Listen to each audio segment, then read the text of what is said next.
સ્વાધ્યાયનો 3.1 નંબરનો દાખલો શરૂ કરવાનો છે।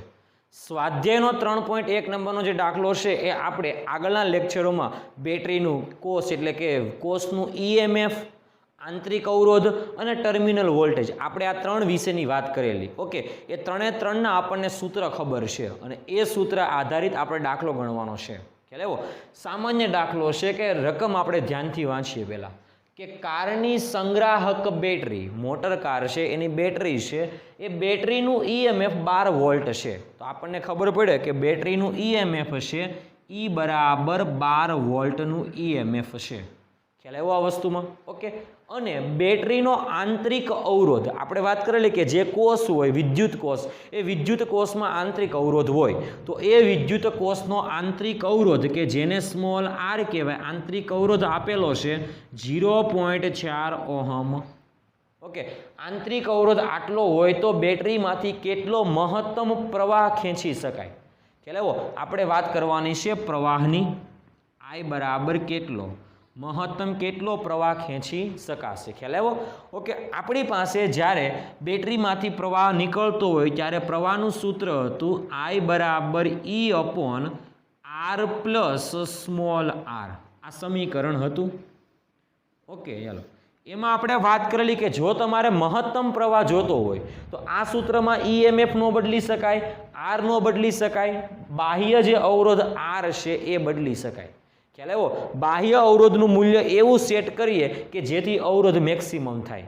ઓકે, તો થિયરીમાં આપણે કીધેલી કે અવરોધ એટલે આ જે સ્ટેપ છે એકદમ નાનું કરવા માટે બાહ્ય અવરોધ આપણે શૂન્ય લેવો પડે, માટે આર બરાબર 0 લઈએ તો R बराबर 0 લઈએ તો I बराबर I મેક્સિમમ થાય, I बराबर I મેક્સિમમ થાય, કારણ કે R બરાબર 0 લઈ લઈએ, 0 પ્લસ આ એટલે R એટલે નાનામાં નાનું મૂલ્ય, એટલે આનું નાનામાં નાનું મૂલ્ય R જેટલું થાય તો આ નાનામાં નાનો તો R મેક્સિમમ I મેક્સિમમ નીકળશે। ઓકે, તો આપણું નવું સ્ટેપ બને I maximum is equal to small e upon R। ખ્યાલ આવ્યો? સ્મોલ e એટલે બેટરીનું ઈએમએફ છે 12 વોલ્ટ, આંતરિક અવરોધ છે 0.4 ઓહમ, તો 12 ભાગ્યા 0.4 કરશો એટલે I મેક્સિમમ મળશે 30 એમ્પિયર, એટલે 30 એમ્પિયરનો પ્રવાહ નીકળશે। ખ્યાલ આવ્યો? તો મહત્તમ બેટરીમાંથી નીકળતો પ્રવાહ કેટલા એમ્પિયરનો હશે? 30 એમ્પિયરનો હશે। ખ્યાલ આવ્યો આ વસ્તુમાં? ઓકે, તો આવો જે દાખલો છે સાવ સામાન્ય કોન્સેપ્ટનો દાખલો છે, એટલે કોન્સેપ્ટ બરાબર ક્લિયર રાખજો, સૂત્ર ખાસ કરીને આપણે યાદ રાખવાના છે। ઓકે, જ્યારે બેટરીમાંથી પ્રવાહ નીકળતો હોય ત્યારે પ્રવાહનું સૂત્ર આ છે, એટલે બેટરી ડિસ્ચાર્જ થાય ત્યારે, અને ચાર્જ થાય ત્યારે પણ આપણે સૂત્ર આવેલું V માઇનસ E આવેલું। ખ્યાલ આવ્યો? અહીંયા આગળ ખાલી E આવશે। ખ્યાલ આવ્યો આ વસ્તુમાં વિદ્યાર્થી મિત્રો? ઓકે, તો આ હતો આપણો સ્વાધ્યાયનો 3.1 નંબરનો દાખલો, જે સૌથી આઈએમપી દાખલો કહી શકાય। ખ્યાલ આવ્યો? ઓકે, હવે આપણે સ્વાધ્યાયનો 3.2 નંબરનો દાખલો જોઈએ। સેમ એ જ કોન્સેપ્ટ, સેમ વિદ્યુત કોષનો જ કોન્સેપ્ટ છે, એટલે બરાબર ધ્યાન આપજો। 10 વોલ્ટનું ઈએમએફ, એટલે તમને પહેલા પ્રથમ ઈએમએફ આપેલું છે 10 વોલ્ટ, એટલે આપણે સોલ્યુશનમાં E બરાબર લખી દઈએ 10 વોલ્ટ। ઓકે, ચાલો, 3 ઓહમનો આંતરિક અવરોધ, એટલે આંતરિક અવરોધ આપણને આપેલો છે 3 ઓહમ। આગળ વાત કરીએ, ધરાવતી બેટરીને એક અવરોધક તાર સાથે જોડવામાં આવે છે, એટલે બાહ્ય અવરોધ સાથે જોડવામાં આવે છે।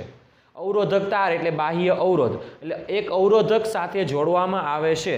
જો પરિપથમાં I બરાબર 0.5 એમ્પિયરનો પ્રવાહ હોય, એટલે I બરાબર 0.5 એમ્પિયર જેટલો પ્રવાહ હોય તો અવરોધકનો અવરોધ કેટલો થાય, એટલે કે કેપિટલ R કેટલા થાય? ખ્યાલ આવ્યો આ વસ્તુમાં વિદ્યાર્થી મિત્રો? ઓકે, ચાલો, તો કેટલો થાય એ મેળવવાનો કીધેલો છે। આ સ્થિતિમાં બેટરીનો ટર્મિનલ વોલ્ટેજ કેટલો હશે એ પણ મેળવવાનો છે। ટર્મિનલ વોલ્ટેજ કે જેને આપણે કીધેલું V બરાબર કેટલા એ પણ આપણે મેળવવાનો છે। ખ્યાલ આવ્યો આ વસ્તુમાં વિદ્યાર્થી મિત્રો? ઓકે, ટૂંકમાં જો આપણે આકૃતિ દોરવી હોય તો આપણી આકૃતિ આવી હતી, એક બેટરી હતી અને એની અંદર રસાયણ ભરેલું હતું, અને એક ધન ધ્રુવ હતો, એક ઋણ ધ્રુવ હતો, આને આપણે બાહ્ય અવરોધ સાથે જોડેલો। ઓકે, તો ટર્મિનલ વોલ્ટેજ જે છે એ બાહ્ય અવરોધના આ C નામ આપેલું, અહીંયા D આપેલું, તો ટર્મિનલ વોલ્ટેજ જે છે એ બાહ્ય અવરોધના બે છેડે મળે। ખ્યાલ આવ્યો વી બરાબર આઈઆર પરથી, અથવા બીજું એક સૂત્ર વી બરાબર ઈ માઇનસ આઈઆર. ખ્યાલ આવ્યો એમાં જે આર આવે એમાં આર એટલે બેટરીનો આંતરિક અવરોધ થશે, અને અહીંયા આગળ જે આર આવે એ બાહ્ય અવરોધ થશે. ખ્યાલ આવ્યો. એટલે ટર્મિનલ વોલ્ટેજ મેળવવા માટે આપણી પાસે પ્રવાહ હોવો જોઈએ. તો વી બરાબર આઈઆર એટલે ટર્મિનલ વોલ્ટેજમાં આઈ છે પણ આર નથી. આપણને આર મેળવાય છે ત્યારબાદ આપણે વી બરાબર આઈઆર કરી દેશું. ખ્યાલ આવ્યો. તો આપણે મેળવવાનો છે બાહ્ય અવરોધ આરનું મૂલ્ય કેટલું તે. ઓકે, તો આપણી પાસે સૂત્ર હતું આયરું આઈ બરાબર E upon R plus small r. આવું એક આપણી પાસે સૂત્ર હતું. એમાં આર પ્લસ સ્મોલ આર ને સામે જવા દઈએ. ઇઝ ઇક્વલ ટુ સૂત્ર આવે ઈ અપોન આઈ. આર ને સૂત્રનો કરતા બનાવીએ તો સૂત્ર આવે ઈ upon i minus small R. Okay, ચાલો. આર બરાબર ઈ એટલે બેટરીનું ઈએમએફ. ઈએમએફ આપણને આપેલું છે 10 વોલ્ટ. આઈ પ્રવાહ 0.5 એમ્પિયર એટલે જવાબ થશે 10 ભાગ્યા 0.5 માઇનસ સ્મોલ આર આંતરિક અવરોધ 3 નો છે 10 ભાગ્યા 0.5 એટલે 20. 20 માઇનસ 3 એટલે કેપિટલ આર થશે 17 ઓહમનો અવરોધ. એટલે આપણો બાહ્ય અવરોધ જે છે એ 17 ઓહમ જેટલો થશે. ખ્યાલ એવો આ વસ્તુમાં વિદ્યાર્થી મિત્રો. ઓકે, બાહ્ય અવરોધનું મૂલ્ય મળી ગયું. ઓકે, હવે આપણે ટર્મિનલ વોલ્ટેજ મેળવવો હોય તો બે રીતે મેળવી શકાય. વી બરાબર ઈ માઇનસ આઈ સ્મોલ આર પરથી પણ મેળવી શકાય. ઈ માઇનસ સ્મોલ આર, ઈ આપેલા છે, આઈ આપેલા છે, સ્મોલ આર આપેલા છે. ખ્યાલ આવ્યો. આની ઉપરથી પણ મેળવી શકાય, અથવા આના બે છેડે અવરોધ એ જ ટર્મિનલ વોલ્ટેજ. ઓકે, તો આપણી પાસે સૂત્ર હતું ટૂંકમાં વી બરાબર આઈ આર. તો વી બરાબર આઈ એટલે પ્રવાહ. પ્રવાહ તમને આપેલો છે 0.5 અને બાહ્ય અવરોધ મળી ગયો 17. તો આ બંનેનો ગુણાકાર કરીએ એટલે જવાબ આવે 8.5 વોલ્ટનો વોલ્ટેજ. ખ્યાલ આવ્યો. એટલે ટર્મિનલ વોલ્ટેજ થશે 8.5 વોલ્ટ. ખ્યાલ આવ્યો. તો ટર્મિનલ વોલ્ટેજ પણ મળી ગયો, બાહ્ય અવરોધ પણ મળી ગયો. ખ્યાલ આવ્યો. સામાન્ય કોન્સેપ્ટ આધારિત દાખલો છે. કોન્સેપ્ટ હજી એકવાર કોન્સેપ્ટ ક્લિયર હશે તો તમારો દાખલો આરામથી ગણી શકાશે. ખ્યાલ આવ્યો. તો આ હતો આપણો 3.2 નંબરનો દાખલો અને આ હતો આપણો 3.1 નંબરનો દાખલો. ખ્યાલ આવ્યો આ વસ્તુમાં વિદ્યાર્થી મિત્રો. ઓકે વિદ્યાર્થી મિત્રો, તો હવે આપણે સ્વાધ્યાયનો 3.11 નંબરનો દાખલો જોવાનો છે. સ્વાધ્યાયનો 3.11 નંબરનો દાખલો એ હમણાં જ દાખલા ગણાવેલા કે બેટરીનું એટલે કે વિદ્યુત કોષ, બેટરીનું ઈએમએફ, આંતરિક અવરોધ અને ટર્મિનલ વોલ્ટેજ. ખ્યાલ આવ્યો. પરંતુ મેં તમને વાત કરેલી કે બેટરી જ્યારે ડિસ્ચાર્જ થાય ત્યારે ટર્મિનલ વોલ્ટેજ આવે વી બરાબર ઈ માઇનસ આઈઆર. અને બેટરી જ્યારે ચાર્જ થતી હોય ત્યારે પણ આપણે JEE નીટમાં ટોપિક ભણાવેલો કે બેટરી જ્યારે ચાર્જ થતી હોય ત્યારે ટર્મિનલ વોલ્ટેજ આવશે વી બરાબર ઈ પ્લસ આઈઆર. ખ્યાલ આવ્યો આ વસ્તુમાં વિદ્યાર્થી મિત્રો. ઓકે, તો આપણે અહીંયા આગળ હવે બેટરીને ચાર્જ કરવાની છે. ખ્યાલ આવ્યો. ત્યારે આપણે આકૃતિ દોરાવેલી એ આકૃતિ ફરીવાર અહીંયા આગળ જો આપણે દોરવી હોય તો આપણે આ રીતે દોરી શકાય કે તમારી પાસે એક વિદ્યુત કોષ છે આ રીતે. ઓકે, એમાં બે સળિયા ડૂબાડેલા છે. એક ધન સળિયો છે અને એક ઋણ સળિયો છે. ઓકે, આની અંદર વિદ્યુત રસાયણ દ્રાવણ ભરેલું છે. ઓકે, અને આની સાથે આપણે બાહ્ય અવરોધ જોડીએ છીએ.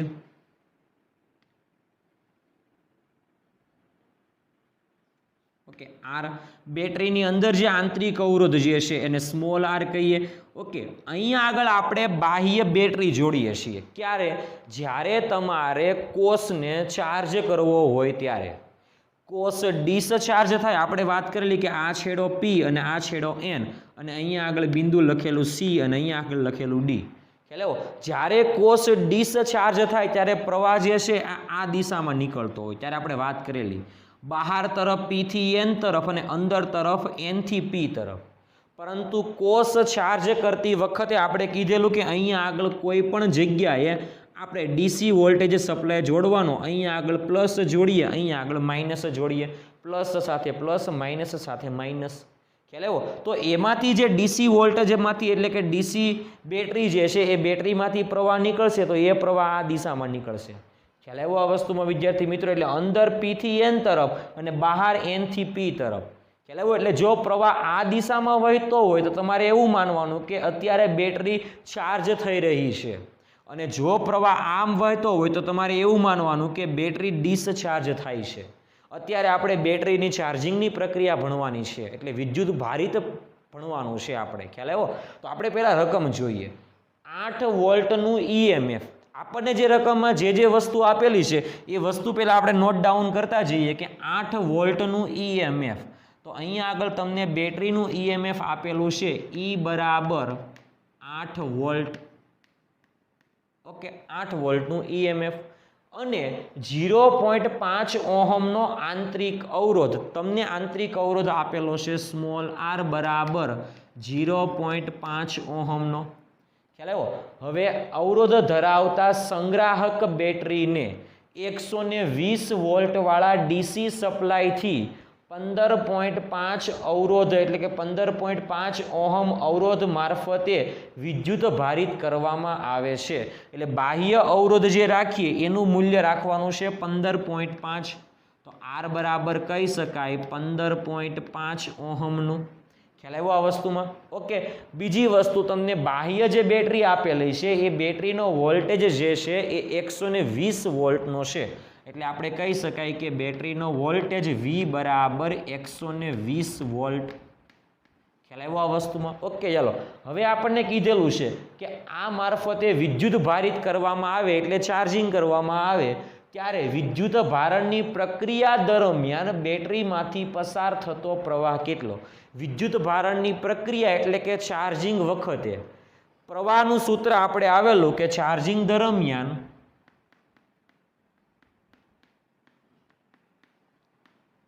વહેતો પ્રવાહ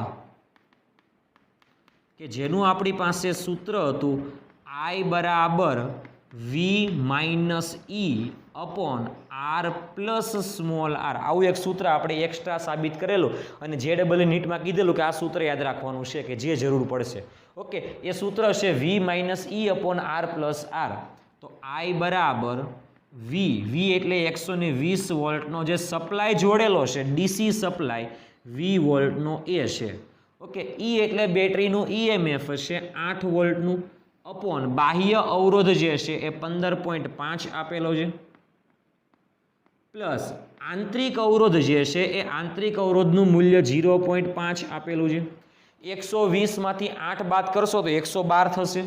તો I બરાબર થશે 112 છેદમાં 15.5 પ્લસ 0.5 કરશો એટલે તમને જવાબ મળશે 16. ખ્યાલ આવ્યો આ વસ્તુમાં વિદ્યાર્થી મિત્રો? ઓકે, તો I બરાબર 112 ભાગ્યા તમે 16 કરશો તો તમને પ્રવાહ મળશે I બરાબર મળશે 7 એમ્પિયર. તો આપણો જવાબ જ આવશે 7 એમ્પિયર. ક્યારે? તો વિદ્યુત ભારણની પ્રક્રિયા દરમિયાન.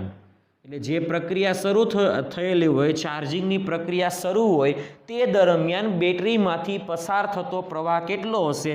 7 એમ્પિયર જેટલો પ્રવાહ હશે. ખ્યાલ આવ્યો આ વસ્તુમાં? એટલે આ પહેલાં ખાસ યાદ રાખવાનું છે.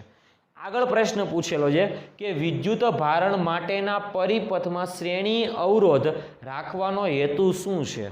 એટલે આ શ્રેણી અવરોધ રાખવાનો મેન હેતુ શું? આ શ્રેણી અવરોધ ન રાખ્યો હોત તો શું થાત?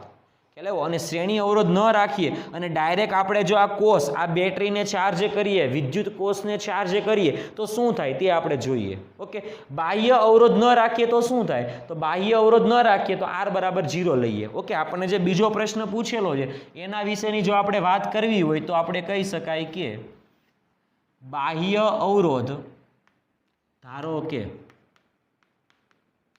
બાહ્ય અવરોધ ન હોય એટલે ન રાખીએ તો R બરાબર આપણે કેટલા લેવા પડશે? 0. ઓકે, R બરાબર 0 લઈએ તો પ્રવાહ જે છે એ પ્રવાહ કેટલો આવશે ચાર્જિંગ દરમિયાન? તો I બરાબર થશે તો ચાર્જિંગ જ ને. અવરોધ કાઢી નાખીએ તેને આપણે ડાયરેક્ટ ચાર્જિંગ કરાવીએ ડાયરેક્ટ તો શું થાય એ આપણને પ્રશ્ન પૂછેલો છે. તો V minus E upon R plus small r. R બરાબર 0 છે તો I બરાબર V 120 માઇનસ 8 ના છેદમાં R તો 0 પ્લસ 0.5 એટલે 0.5 થશે. તો I બરાબર 112 ના છેદમાં 0.5. તો 112 ભાગ્યા 0.5 કરો તો I બરાબર તમને મળશે 224 એમ્પિયરનો પ્રવાહ. ખ્યાલ આવ્યો આ વસ્તુમાં? ઓકે, જો તમે બાહ્ય અવરોધ રાખો તો પ્રવાહ મળશે 7 એમ્પિયર અને જો ન રાખો તો પ્રવાહ મળશે 224 એમ્પિયરનો. ખ્યાલ આવ્યો? એટલે બાહ્ય અવરોધ તમે ન રાખો તો આમાંથી જેટલો પ્રવાહ નીકળે બધો આની અંદર, એટલે કે આ બધો પ્રવાહ આની અંદર જતો રહેશે. એટલે બહુ મોટા મૂલ્યનો પ્રવાહ જે છે એ આ જે અવરોધક વાળી બેટરી છે એની અંદર જતો રહેશે. ખ્યાલ આવ્યો? એટલે શું થશે? બહુ મોટા મૂલ્યનો પ્રવાહ આની અંદર જાય એટલે કે આ જે બેટરી છે એ બળી જવાની શક્યતા છે. ખ્યાલ આવ્યો? કારણ કે પ્રવાહ જે છે ને એ બહુ મોટા મૂલ્યનો છે, 224 એમ્પિયરનો પ્રવાહ છે. તો એ પ્રવાહ બહુ મોટા મૂલ્યનો હોવાથી આપણે કહી શકાય કે એ પ્રવાહનું મૂલ્ય આપણે ઘટાડવું પડે. અને પ્રવાહનું મૂલ્ય ઘટાડવા માટે માર્ગમાં કોઈ આપણે એક બાહ્ય અવરોધ મૂકવો પડે. ઓકે, તો એ બાહ્ય અવરોધ જો તમે મૂકો તો એ પ્રવાહ જે 224 એમ્પિયરનો હતો એ ડાયરેક્ટ રૂપાંતર થઈ જશે 7 એમ્પિયરમાં. ખ્યાલ આવ્યો આ વસ્તુમાં? ઓકે, એટલે આની અંદરથી પ્રવાહ જે છે એ 7 એમ્પિયરનો નીકળશે. એટલે આ 7 એમ્પિયરના પ્રવાહથી આપણે જે વિદ્યુત કોષ છે એ વિદ્યુત કોષ જે કે ચાર્જ કરી શકાય. ખ્યાલ આવ્યો? ઓછા મૂલ્યના પ્રવાહ વડે આપણે વિદ્યુત કોષને ચાર્જ કરવો પડે. જો એમાં વધારે મૂલ્યનો પ્રવાહ આપીએ તો એને કારણે બેટરીમાં નુકસાન થવાની શક્યતા છે. ખ્યાલ આવ્યો? એટલા માટે આપણને બીજો પ્રશ્ન પૂછેલો કે વિદ્યુત ભારણ માટેના પરિપથમાં શ્રેણી અવરોધ રાખવાનો હેતુ શું છે? તો શ્રેણી અવરોધ રાખવાનો હેતુ માત્ર ને માત્ર એટલો જ છે કે પ્રવાહનું મૂલ્ય બહુ મોટું મળે. ક્યારે? જ્યારે શ્રેણી અવરોધ ન હોય ત્યારે. જો અહીંયા લખેલું છે કે શ્રેણી અવરોધ ન હોય ત્યારે. ખ્યાલ આવ્યો? તો શ્રેણી અવરોધ રાખવાનો મુખ્ય હેતુ શું છે? તો કે પ્રવાહનું મૂલ્ય ઘટાડવાનું. ખ્યાલ આવ્યો આ વસ્તુમાં? એટલે ઓછા મૂલ્યના પ્રવાહ વડે આપણે બેટરીને ચાર્જ કરવાની છે. ખ્યાલ આવ્યો આ વસ્તુમાં? ઓકે, તો આ હતો આપણો સ્વાધ્યાયનો 3.11 નંબરનો દાખલો, જે આઈએમપી દાખલો કહી શકાય. કોન્સેપ્ટ આમાં વાપરવાનો છે થોડોક, જે કીધો છે તે પ્રમાણે. ખ્યાલ આવ્યો? તો આ હતો આપણો સ્વાધ્યાયનો 3.11 નંબરનો દાખલો. ઓકે વિદ્યાર્થી મિત્રો, તો હવે આપણે સ્વાધ્યાયનો 3.15 નંબરનો દાખલો જોવાનો છે. સૌથી ઈઝી દાખલો છે. સ્વાધ્યાયના 3.15 નંબરના દાખલામાં 2 રકમ આપેલી છે. એમાં આપણે પહેલા રકમનું સોલ્યુશન જોઈએ કે દરેકનું ઈએમએફ 2 વોલ્ટ હોય. એટલે ઈએમએફ 2 વોલ્ટ હોય અને 0.015 ઓહમનો આંતરિક અવરોધ ધરાવતા હોય તેવા 6 લેડ કોષોને, ખ્યાલ આવ્યો? એટલે 6 કોષો છે કે જેનો આંતરિક અવરોધ જે છે 0.015 ઓહમ અને 2 વોલ્ટનું ઈએમએફ હોય તેવા 6 લેડ કોષોને શ્રેણીમાં જોડીને તેની સાથે 8.5 ઓહમના અવરોધ સાથે ઉદ્ગમ તરીકે જોડવામાં આવે તો ઉદ્ગમમાંથી ખેંચાતો પ્રવાહ અને ટર્મિનલ વોલ્ટેજ કેટલો છે તે આપણે મેળવવાનો છે. ખ્યાલ આવ્યો? એટલે આપણે 2 વસ્તુ મેળવવાની છે, ખેંચાતો પ્રવાહ અને ટર્મિનલ વોલ્ટેજ. ટર્મિનલ વોલ્ટેજ એટલે આપણે વાત કરેલી અવરોધના 2 છેડે, પણ બાહ્ય અવરોધના 2 છેડે વોલ્ટેજ કે જેને કહેવાય ટર્મિનલ વોલ્ટેજ. ખ્યાલ આવ્યો? ઓકે, આપણને અહીંયા આગળ આપેલું છે ઈએમએફ 2 વોલ્ટ હોય તો સ્મોલ ઈ કે ઈએમએફની સંજ્ઞા હતી 2 વોલ્ટ. ઓકે, આંતરિક અવરોધ કે જેને સ્મોલ આર કહેવાય, જેને કહેવામાં એની વેલ્યુ આપેલી છે 0.015 ઓહમ. ખ્યાલ આવ્યો? આવા કેટલા લેડ કોષો? 6 કોષો. એટલે આપણે કહી શકાય કોષોની સંખ્યા n બરાબર 6. ઓકે, બધાને શ્રેણીમાં જોડેલા છે. એટલે ધ્યાન આપજો આ રીતે, આ એક કોષ, આ બીજો, આ ત્રીજો, આ ચોથો, આ પાંચમો અને આ છઠ્ઠો. આ 6 કોષોને શ્રેણીમાં જોડીને તેની સાથે એક બાહ્ય અવરોધ જોડવામાં આવે છે આ રીતે. ધ્યાનથી જોજો. ખ્યાલ આવ્યો આ વસ્તુમાં? ઓકે, આનું ઈએમએફ ઈ, આંતરિક અવરોધ આર, આનું ઈએમએફ ઈ. બધાના ઈએમએફ સરખા છે, આંતરિક અવરોધ પણ એક સરખા, બાહ્ય જે અવરોધ જે છે એ કેપિટલ આર જેટલો છે. ખ્યાલ આવ્યો? હવે આપણને પહેલો પ્રશ્ન એવો પૂછેલો છે કે પરિપથમાંથી ખેંચાતો કુલ પ્રવાહ કેટલો? આપણી પાસે પ્રવાહનું સૂત્ર હતું I બરાબર small e upon R plus small r. ખ્યાલ આવ્યો આ વસ્તુમાં? ઓકે, પરંતુ આ એક કોષ હોય તો આટલું છે, પણ અહીંયા આગળ એક કરતાં વધારે કોષો છે અને એ પણ શ્રેણીમાં છે. યાદ કરો, આપણે શ્રેણીમાં આપણે વાત કરેલી કે કોષોનું શ્રેણી અને કોષોનું સમાંતર, આવા 2 પ્રકારના જોડાણોની વાત કરેલી. કોષોનું શ્રેણી જોડાણ કોને કહેવાય અને કોષોનું સમાંતર જોડાણ કોને કહેવાય? ખ્યાલ આવ્યો? ત્યારે આપણે વાત કરેલી કે કોષોના શ્રેણી જોડાણમાં સમતુલ્ય જે ઈએમએફ છે એ બધાનો સરવાળો થશે. એટલે સમતુલ્ય ઈએમએફ એટલે કે n ગણું થશે. ખ્યાલ આવ્યો? 6 કોષ છે એટલે આપણે 6 વખત સરવાળો કરવો પડશે એટલે n ઈ. બાહ્ય અવરોધ એક આર અને બધા આના આંતરિક અવરોધો છે એ બધા શ્રેણીમાં થશે, શ્રેણીમાં પણ ડાયરેક્ટ સરવાળો એટલે સૂત્ર થશે R plus small N R. આ જે સમીકરણ છે આ સમીકરણ આધારિત આપણે કિંમત મૂકવાની છે, આપણું આ સમીકરણ થશે. ખ્યાલ આવ્યો? આ કેટલા કોષોનું છે તો કે n કોષોનું, એમાંથી આપણને કેટલા કોષો આપેલા છે તો કે 6 કોષો આપેલા છે. ખ્યાલ આવ્યો? એટલે આપણે આને સમીકરણ 1 કહી દઈએ, આ સમીકરણ 1 માં બધી આપણે કિંમત મૂકી દઈએ તો આપણને જવાબ મળશે i બરાબર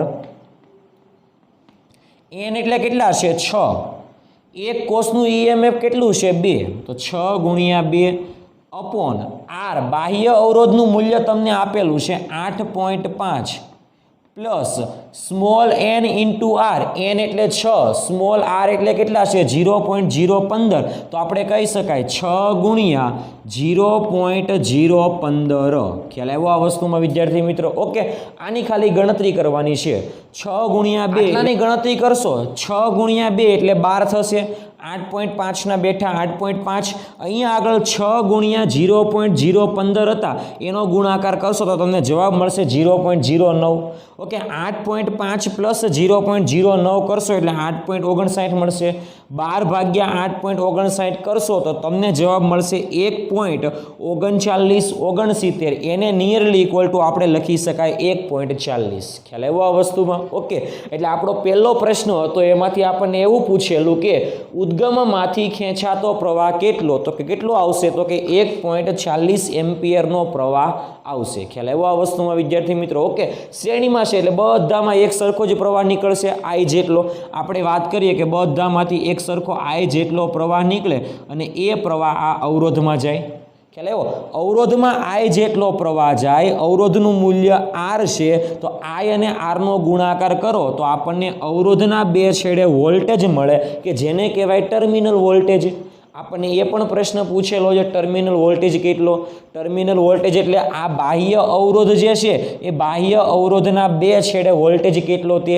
ઓકે, તો બે છેડે વોલ્ટેજ કેટલો, ટર્મિનલ વોલ્ટેજ V બરાબર IR પરથી I એટલે પ્રવાહ 1.40, R એટલે તમને વેલ્યુ આપેલી છે બાહ્ય અવરોધની 8.5, તો 1.40 ગુણ્યા 8.5 કરશો તો તમને વેલ્યુ મળશે 11.9 વોલ્ટ. ખ્યાલ આવ્યો આ વસ્તુમાં વિદ્યાર્થી મિત્રો? ઓકે, સામાન્ય દાખલો છે આ કે જે આપણે કોષોનું શ્રેણી જોડાણ ભણાવેલું એમાં જે ટોપિક આવેલા એ ટોપિક આધારિત દાખલો છે, એટલે આપણો સ્વાધ્યાયનો 3.15 નંબરના દાખલામાં એ પોર્શન છે આ. એટલે એ પ્રશ્ન જે પૂછેલો ને એની અંદર આપણને બે પેટા પ્રશ્ન પૂછેલા કે ખેંચાતો પ્રવાહ કેટલો અને ટર્મિનલ વોલ્ટેજ કેટલો, આ બંને આપણને મળે છે. ખ્યાલ આવ્યો આ વસ્તુમાં વિદ્યાર્થી મિત્રો? ઓકે, તો આ એનું સોલ્યુશન છે. સોલ્યુશન આધારિત તમારે સૂત્ર યાદ રાખવાનું છે.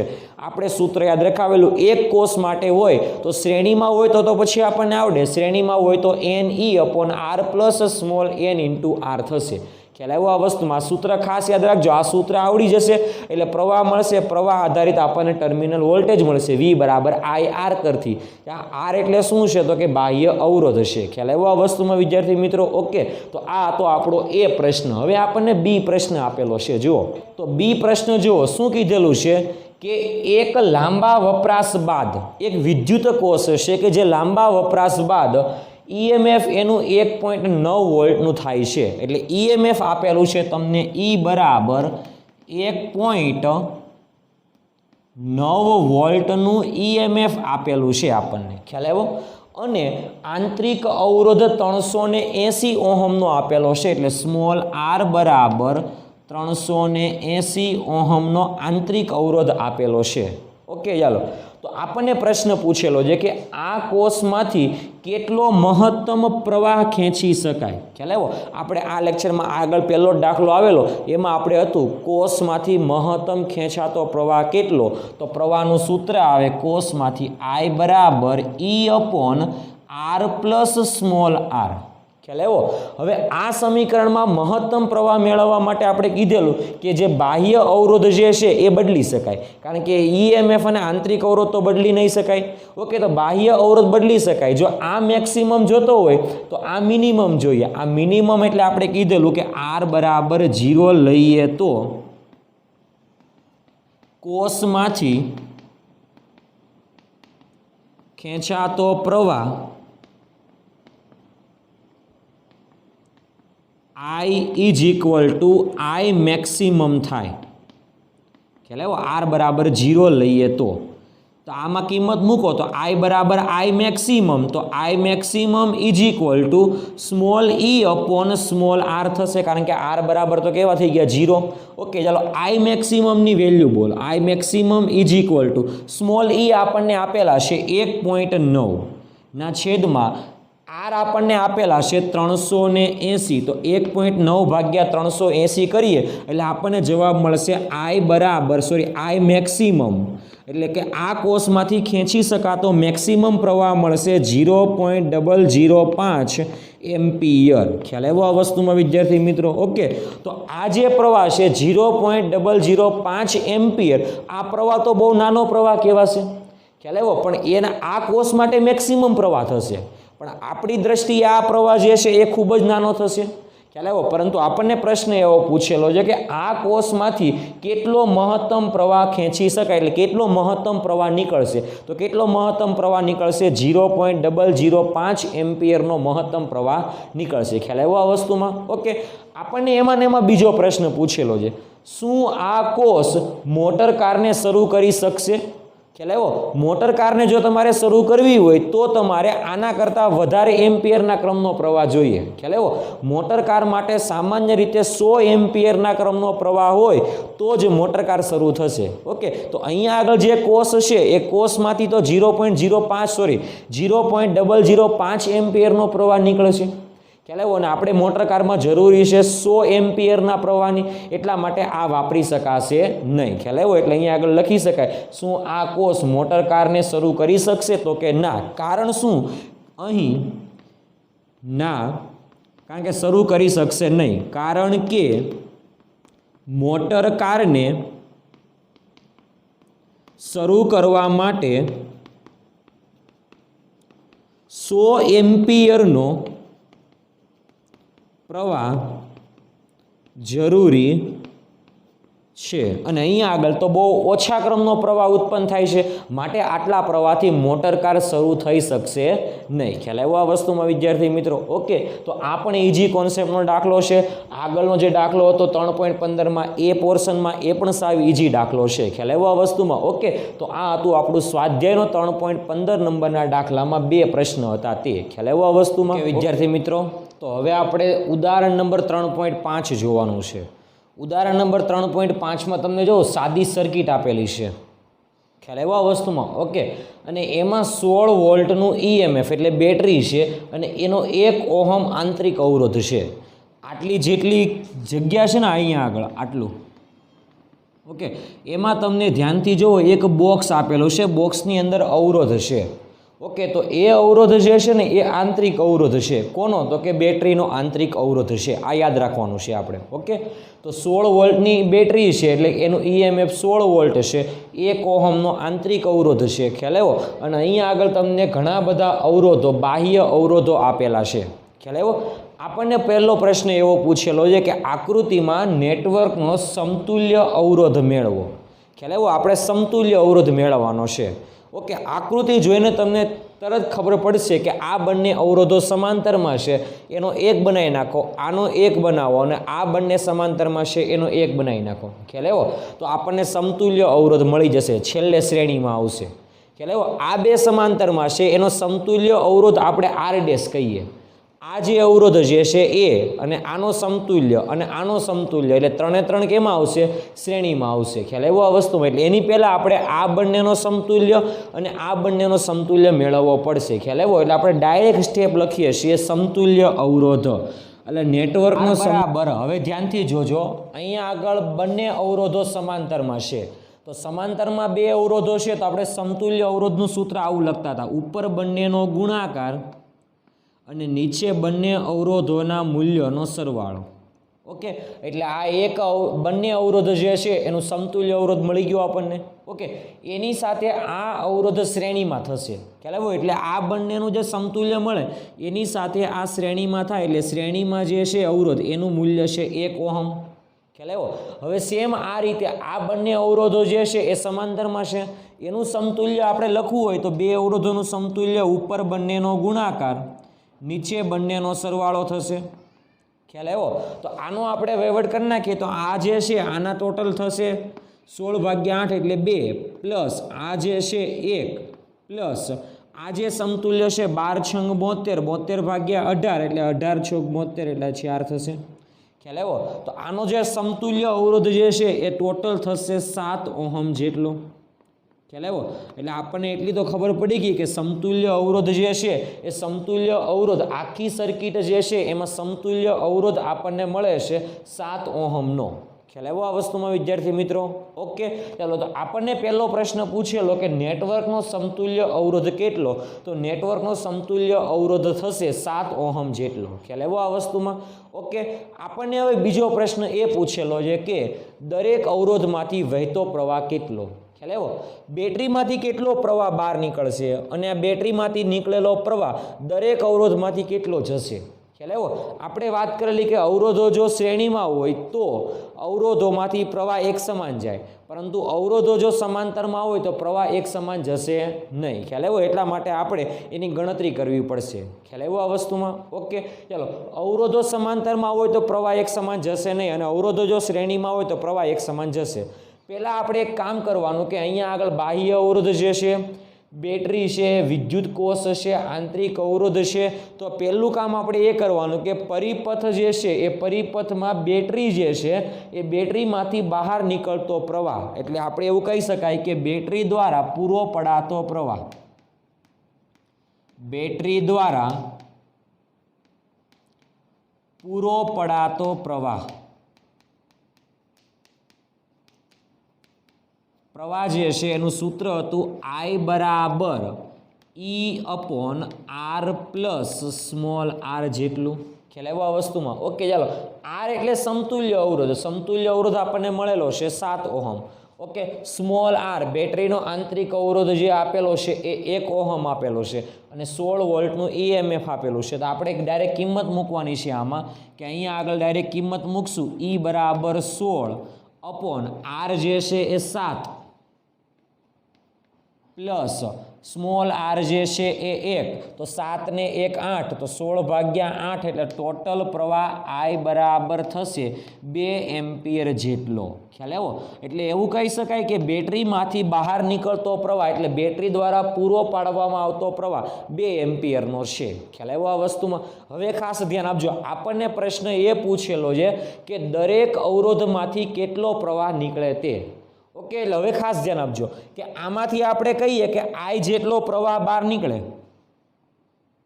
ખ્યાલ આવ્યો? I બરાબર કેટલા એમ્પિયર? 2 એમ્પિયર જેટલો પ્રવાહ બહાર નીકળશે આમાંથી. ઓકે, 2 એમ્પિયર જેટલો પ્રવાહ બહાર નીકળે એટલે આ એ બિંદુ પાસે આવે તો એ બિંદુ પાસે 2 ભાગમાં જશે.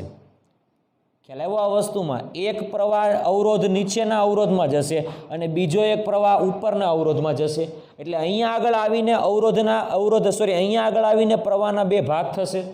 ખ્યાલ આવ્યો? કારણ કે બંને અવરોધો સમાંતરમાં છે. ઓકે, હવે બીજો પ્રશ્ન એ આપણને થાય કે બંને અવરોધો જો સમાન મૂલ્યના હોય તો બંનેમાં જે પ્રવાહ આવે છે એટલે અહીંયા આગળથી જે પ્રવાહ આવે છે એના ભાગ્યા 2 કરવાના.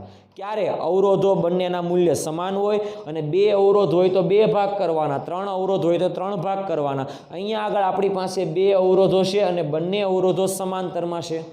એટલે સમાંતરમાં બંને અવરોધો હોવાને લીધે આપણે કહી શકાય કે અહીંયા આગળથી જે I બરાબર 2 એમ્પિયરનો પ્રવાહ આવે છે તો એ 2 એમ્પિયર પ્રવાહ એ જે અહીંયા આગળ આવશે તો અહીંયા આગળથી એના 2 ભાગ થશે. એટલે 2 એમ્પિયર પ્રવાહના 2 ભાગ કરો એટલે 1 એમ્પિયર પ્રવાહ ઉપરના અવરોધમાં જશે અને 1 એમ્પિયર પ્રવાહ નીચેના અવરોધમાં જશે. ખ્યાલ આવ્યો? એટલે અહીંયા આગળ A અને B ની વચ્ચે જે બંને અવરોધ છે એ બંને અવરોધમાંથી 1 એમ્પિયરનો પ્રવાહ જશે.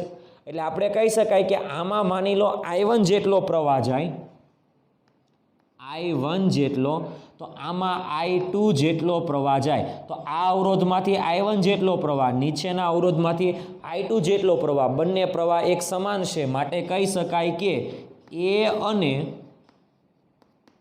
B વચ્ચેના 2 અવરોધો માંથી પસાર થતો પ્રવાહ,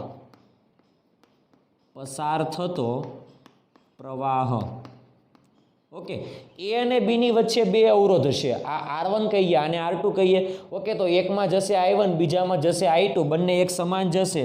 પ્રસાર થતો પ્રવાહ I1 બરાબર I2 અને એ હશે I/2 જેટલો અને I બરાબર 2 છે તો કેટલા એમ્પિયરનો પ્રવાહ જશે? 1 એમ્પિયરનો પ્રવાહ જશે. એટલે કહી શકાય I1 બરાબર I2 બરાબર I/2 એટલે 1 એમ્પિયરનો પ્રવાહ આ અવરોધમાં જશે અને 1 એમ્પિયરનો પ્રવાહ નીચેના અવરોધમાં જશે. ખ્યાલ આવ્યો? હવે આ બંને અવરોધમાંથી પ્રવાહ પસાર થાય અને બી બિંદુએ પહોંચે તો બી બિંદુએ ફરીવાર એ બંને પ્રવાહ ભેગા થશે અને બી બિંદુ અને સી બિંદુ વચ્ચે જે 1 ઓહમનો અવરોધ જે છે એમાંથી પ્રવાહ નીકળશે.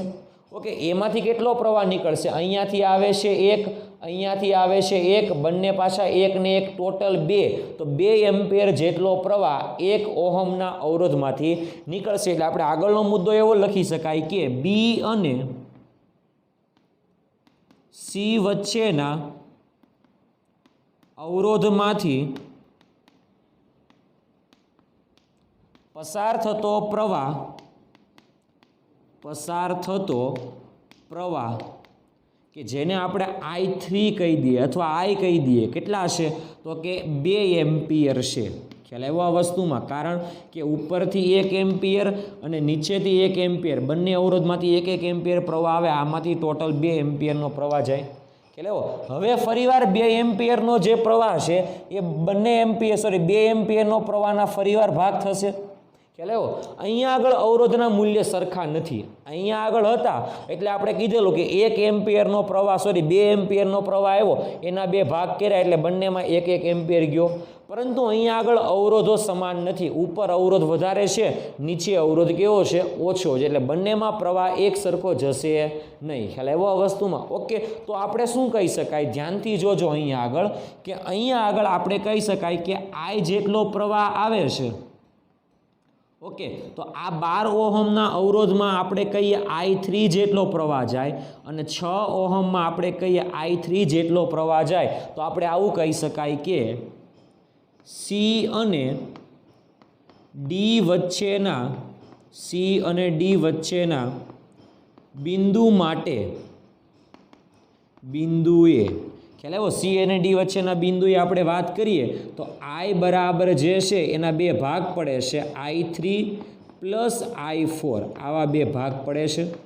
એમાં I3 જે પ્રવાહ છે એ 12 ઓહમના અવરોધમાં જાય છે અને I4 જે પ્રવાહ છે એ 6 ઓહમના અવરોધમાં જાય છે.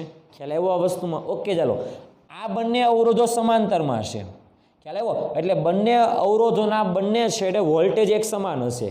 ખ્યાલ આવ્યો? એ કેટલો હશે એની આપણે પહેલાં ગણતરી કરવી પડશે, પણ આપણે અત્યારમાં જરૂર નથી. પણ આપણને એટલો તો આઈડિયા આવી જવો જોઈએ કે આ બંને અવરોધો સમાંતરમાં છે. જો આપણે આને થોડાક સમય માટે આને R3 કહી દઈએ અને આને જો આપણે R4 કહી દઈએ, ખ્યાલ આવ્યો આ વસ્તુમાં? ઓકે, તો આપણે કહી શકાય કે આ R3ના 2 છેડે વોલ્ટેજ અને R4ના 2 છેડે વોલ્ટેજ સમાન થશે. એટલા માટે આપણે લખી શકાય કે R3 અને R4 સમાંતરમાં હોવાથી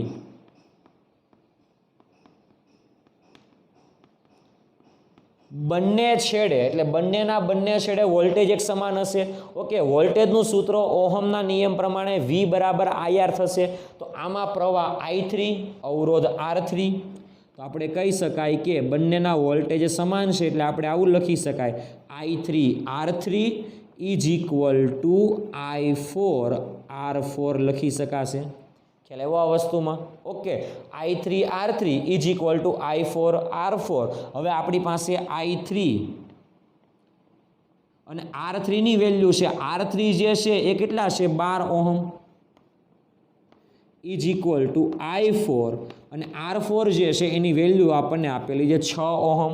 ઓકે, અહીંયા આગળથી જો આપણે આગળ ગણતરી કરીએ તો અહીંયા આગળથી ગણતરી કરતાં આપણને I4 જે છે આ 6 છેદમાં જાય તો આપણને આવું મળી શકે I4 is equal two 2 time I3.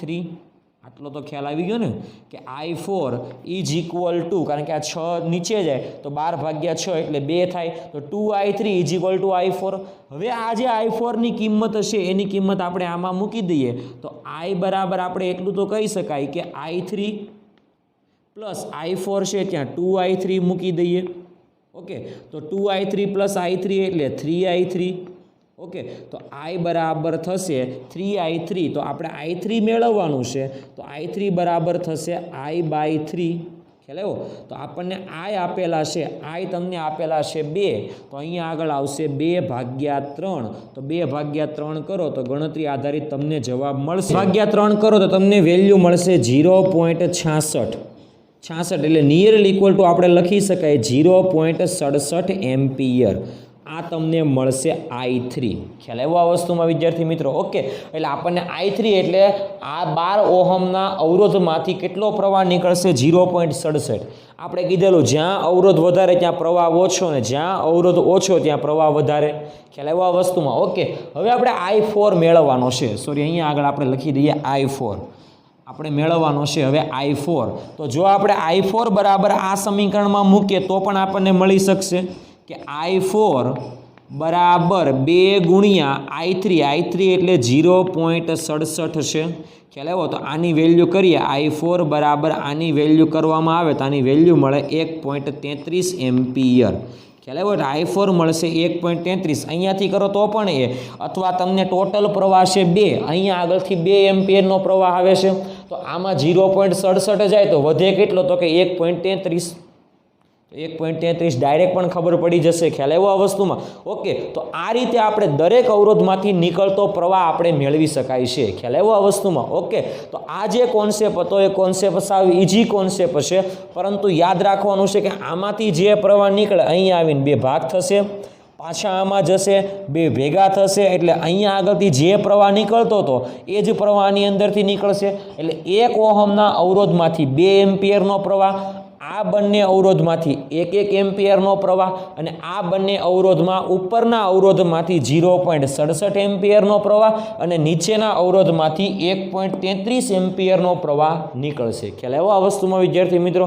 Okay, તો આ રીતે આપણે એવો પ્રશ્ન પૂછી શકાય કે દરેક અવરોધમાંથી કેટલો પ્રવાહ નીકળી શકે, તો આપણને પહેલાં ટોટલ કેટલો પ્રવાહ છે એ ખબર હોવી જોઈએ, અને એ પણ આપણે આ સૂત્ર ઉપરથી મેળવી શકાય છે. ખ્યાલ આવ્યો આ વસ્તુમાં વિદ્યાર્થી મિત્રો? ઓકે, તો આપણને આ બીજો પ્રશ્ન હતો કે ઉદાહરણ નંબર 3.5 છે એમાં એક પ્રશ્ન સમતુલ્ય અવરોધ હતો, બીજો પ્રશ્ન દરેક અવરોધમાંથી કેટલો પ્રવાહ નીકળે તે હતો, અને હજુ આપણને એક ત્રીજો પ્રશ્ન આપેલો છે તે આપણે જોઈએ. ઓકે, તો આપણને હવે ત્રીજો પ્રશ્ન પૂછેલો છે. શું પૂછેલો છે કે VAB, VBC અને VCD વચ્ચેનો વોલ્ટેજ ડ્રોપ.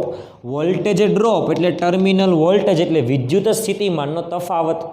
ખ્યાલ આવ્યો આ વસ્તુમાં? ઓકે, કયા કયા બિંદુએ? તો A અને B બિંદુએ, B અને C બિંદુએ, C અને D બિંદુએ. તો આવા બધા બે બિંદુ વચ્ચે વિદ્યુત સ્થિતિમાનનો તફાવત કે જેને વોલ્ટેજ ડ્રોપ પણ કહી શકાય, તો VAB, VBC અને VCD મેળવવાનો છે. ખ્યાલ આવ્યો? હમણાં કીધેલું તે પ્રમાણે ટોટલ અહીંયા આગળ જે બેટરી છે એમાં 16 વોલ્ટનું EMF છે. ખ્યાલ આવ્યો આ વસ્તુમાં? ઓકે, આંતરિક અવરોધ 1 ઓહમ છે. ખ્યાલ આવ્યો આ વસ્તુમાં? ઓકે, તો આપણે શરૂઆતમાં શું લખી શકાય કે આ જે 16 વોલ્ટની બેટરી છે, 1 ઓહમ આંતરિક અવરોધ છે, તો અવરોધ જે આંતરિક અવરોધ જે છે એ પહેલાં આપણે આંતરિક અવરોધનો વોલ્ટેજ ડ્રોપ મેળવી લઈએ. તો આપણે એવું કહી શકાય કે આંતરિક અવરોધ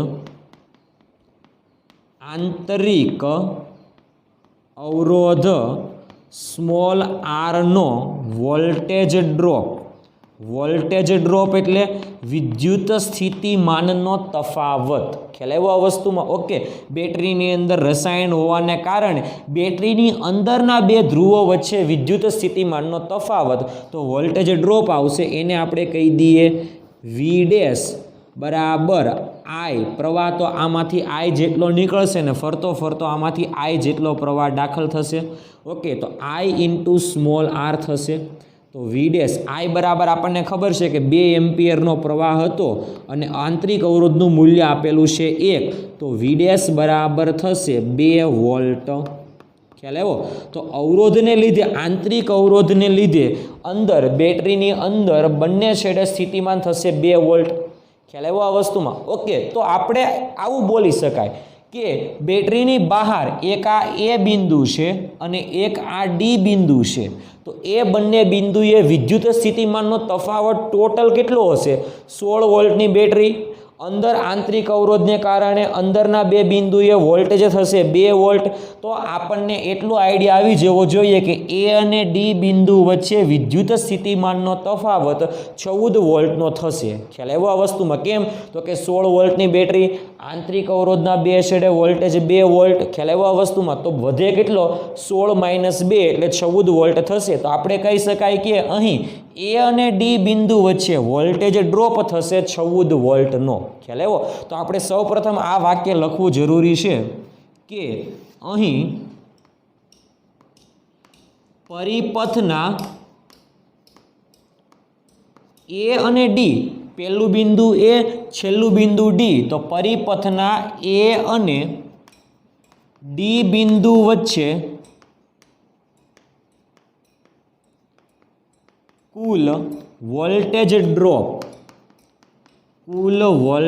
ડ્રોપ થશે V બરાબર 14 વોલ્ટનો થશે. ખ્યાલ આવ્યો આ વસ્તુમાં વિદ્યાર્થી મિત્રો? ઓકે, તો 14 વોલ્ટનો વોલ્ટેજ થવો જોઈએ. ખ્યાલ આવ્યો આ વસ્તુમાં? ઓકે, ચાલો હવે આપણે વાત કરીએ કે એ અને બી બિંદુ વચ્ચે વિદ્યુત સ્થિતિમાનનો તફાવત કેટલો. તો એ અને બી બિંદુ એટલે ઉપર આ અવરોધના બે છેડે સ્થિતિમાન, નીચેના અવરોધના બે છેડે સ્થિતિમાન. બંને અવરોધો સમાંતરમાં છે એટલે સ્થિતિમાન એક સમાન જ હશે. ઓકે, કોઈ પણ એક અવરોધ લો, એમાંથી નીકળતો પ્રવાહ લો, આ બંનેના ગુણાકારને કહેવામાં આવે આ અવરોધના બે છેડે સ્થિતિમાન અથવા એ અને બી બિંદુએ બંને છેડે સ્થિતિમાન. તો આપણે કહી શકાય કે VAB. તો એ અને બી બિંદુ વચ્ચેનું સ્થિતિમાન એટલે શું થશે? V બરાબર I1, પ્રવાહ જે છે ઉપરના અવરોધની વાત કરીએ, I1 ઇન્ટુ અવરોધ જે છે એને આપણે કહી દઈએ R1. તો સૂત્ર થશે I1 R1. તો આપણે કહી શકાય VAB. I1 જે છે એ આપણને આપેલા છે 1 એમ્પિયર. કેમ? તો કે આપણે આગળનો દાખલો ગણેલો એમાંથી આપણને I1 બરાબર 1 એમ્પિયર મળેલા. તો I1 બરાબર 1 કહેવાય ક્રોસ R1 જે છે અવરોધ જે છે એનું મૂલ્ય 4 છે. તો 1 × 4 કરો તો VAB મળશે આપણને 4 વોલ્ટ. ખ્યાલ આવ્યો આ વસ્તુમાં વિદ્યાર્થી મિત્રો? ઓકે, તો એ અને બી બિંદુ વચ્ચે વિદ્યુત સ્થિતિમાનનો તફાવત 4 વોલ્ટનો થશે. ઓકે, ઉપરના અવરોધની ગણતરી કરો કે નીચેના અવરોધની ગણતરી કરો, એનાથી કોઈ ફરક પડશે નહીં. ખ્યાલ આવ્યો આ વસ્તુમાં? ઓકે, ચાલો હવે વારો આવશે બી અને સી વચ્ચેનો. તો બી અને સી વચ્ચે જો આપણે વોલ્ટેજ ડ્રોપ મેળવવો હોય તો આપણે કહી શકાય VBC. તો બી અને સી વચ્ચેનો વોલ્ટેજ ડ્રોપ મેળવવો હોય તો બી અને સી વચ્ચે જે અવરોધ છે એનું મૂલ્ય 1 ઓહમ છે. એમાંથી જે પ્રવાહ પસાર થાય એ 2 એમ્પિયર છે, કારણ કે આ જેટલો પ્રવાહ પસાર થાય ને. ઓકે, તો આ 1 ઓહમના અવરોધમાંથી 2 એમ્પિયરનો પ્રવાહ પસાર થાય એટલે આપણે લખી શકાય V બરાબર IR પરથી I બરાબર 2, અવરોધનું મૂલ્ય 1 છે. તો બી અને સીની વચ્ચે જે અવરોધ જે છે એ અવરોધના બંને છેડે વોલ્ટેજ ડ્રોપ 2 વોલ્ટનો થશે. ખ્યાલ આવ્યો આ વસ્તુમાં? એટલે બી અને સી વચ્ચે વોલ્ટેજ ડ્રોપ 2 વોલ્ટનો થઈ ગયો. હવે વારો આવે સી અને ડી વચ્ચે. ઓકે, તો ધ્યાનથી જોજો કે હવે સી અને ડી વચ્ચે વોલ્ટેજ ડ્રોપ કે જેને કહી દઈએ VCD. ખ્યાલ આવ્યો? ઓકે, તો આપણે ઉપરનો અવરોધ પણ લઈ શકાય, નીચેનો અવરોધ પણ લઈ શકાય, પણ ધ્યાન રાખવાનું કે જે અવરોધ લઈએ એમાંથી નીકળતો પ્રવાહ લેવાનો. ઓકે, આપણે ઉપરનો અવરોધ લઈએ. ઉપરનો અવરોધ જે છે એનું મૂલ્ય છે R3 અને ઉપરના અવરોધમાંથી જે પ્રવાહ પસાર થાય એનું પ્રવાહનું મૂલ્ય છે I3. તો સૂત્ર ઓહમના નિયમ પરથી V બરાબર IR એટલે I3R3 થશે. ઓકે, તો VCD I3 જે છે એની વેલ્યુ આપણી પાસે છે 0.67. તો અહીંયા આગળ લખી શકાય 0.67. R3 જે છે અવરોધનું ત્રીજા અવરોધનું મૂલ્ય છે એ 12 ઓહમ છે. તો અહીંયા આગળ લખી શકાય 12 ઓહમ. આ બંનેનો ગુણાકાર કરાવો તો નિયરલી ઇક્વલ ટુ મળશે 8 વોલ્ટ. ખ્યાલ આવ્યો? એટલે આપણે કહી શકાય કે સી અને ડી વચ્ચે વિદ્યુત સ્થિતિમાનનો તફાવત જે છે એ 8 વોલ્ટનો થઈ ગયો. ઓકે, હવે ધ્યાનથી જોજો એ અને બી વચ્ચે વિદ્યુત સ્થિતિમાનનો તફાવત આપણને આટલો મળ્યો, બી અને સી વચ્ચે 2 વોલ્ટ મળ્યો, સી અને ડી વચ્ચે 8 વોલ્ટ મળ્યો. ખ્યાલ આવ્યો આ વસ્તુમાં? ઓકે, 3 એ 3 નો સરવાળો કરાવશો એટલે એ અને ડી વચ્ચેનો વિદ્યુત સ્થિતિમાનનો તફાવત કે જેને આપણે વી કીધેલું. ઓકે, તો આપણે કહી શકાય કે હવે એ અને ડી વચ્ચેનો વોલ્ટેજ ડ્રોપ